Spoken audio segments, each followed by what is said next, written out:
So as the conflict between Israel and Iran heats up, the question of whether or not Britain should assist the Israelis and the USA is at the front of the debate in the UK.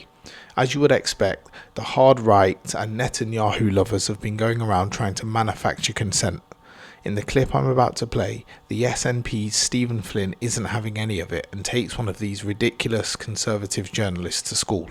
Take a listen. We haven't seen any evidence, Fraser, unless you've got a crystal ball that I'm not aware of Iran having nuclear capacity in the way that you're portraying. And we've had these conversations with the Middle East before in respect of other nations and their supposed presence of nuclear weapons on their territory, and look what that caused. So what we need to do is make sure that we have a holistic, full understanding of what's happening. I actually think... Do you think they're not making a nuclear bomb then? No, I didn't say that. Don't be. I did not say that. What I said was, you've not got any evidence that tells us that they do have a nuclear bomb. Right, so you doubt that they're trying to make one. If there is that evidence, then present it. Show it to me. Show me where I can see that. Wouldn't it be a wee bit too late by the time they actually built one? But we had these arguments before in relation to Iraq and weapons of mass destruction, did we not? So in that case, you're quite chilled about it. So I'm not chilled about it at all. I don't want to see conflict in the Middle East, and for certain, I don't want to see the loss of civilian life, which of course we've seen for very many months. But when it comes to taking out nuclear bomb facilities, that's something which you think is preemptive because you don't quite believe that they're really going to make a bomb. But of course, Fraser, Iran has been mooted to be making a nuclear bomb for many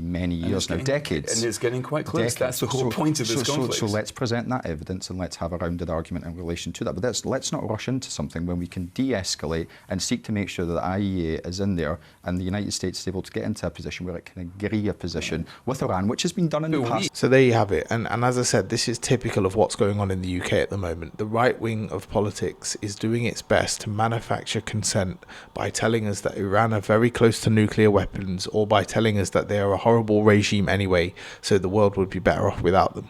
Now, while those things might both be true, it's almost as if these hardline right-wingers have suddenly forgotten what happened after Britain's disastrous wars in Iraq and Afghanistan, whereby both places were left in a complete mess and spawned a wave of global terrorism with groups like ISIS. I'm not saying Iran's leaders are good, because I don't think they are, but neither are Netanyahu or Donald Trump.